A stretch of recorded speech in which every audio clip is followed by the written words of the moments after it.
Tout commence lorsque nous déposons nos papiers et cartonnettes, appelés aussi fibreux, dans les colonnes de tri. Ils sont alors amenés au centre de tri de Pont-Audemer par camion.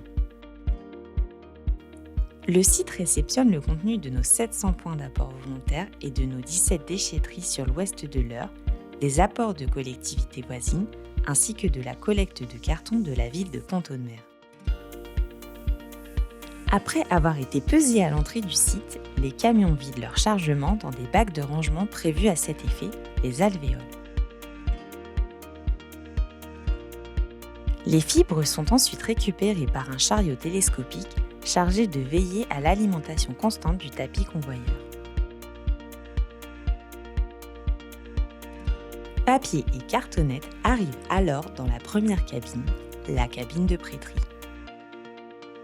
Là, 2 à 3 agents retirent les erreurs, ce que l'on appelle le refus de tri, ainsi que les cartonnettes, et les jettent dans une goulotte donnant sur une alvéole. Les papiers restants poursuivent alors leur chemin vers le criblage balistique.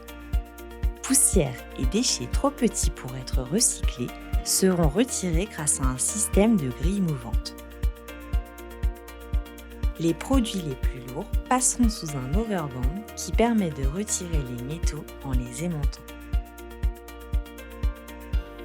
8 agents de tri, répartis en 2 cabines, séparent ensuite les différentes matières. Papier blanc, écrit, couleur, cartonnettes, revues, journaux et magazines. À nouveau, les refus de tri sont écartés.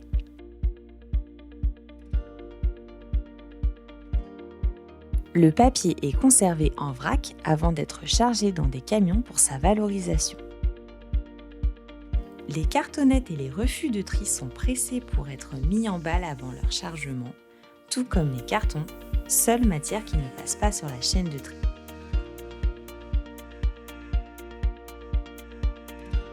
Prochaine destination, les centres de recyclage français. Chaque année, le centre de tri de Pont-Audemer traite entre 4800 et 5000 tonnes de fibreux et entre 1500 et 1800 tonnes de carton. En mettant papier et cartonnettes dans les points d'apport volontaires, nous permettons le maintien d'une vingtaine d'emplois et assurons la valorisation de nos déchets.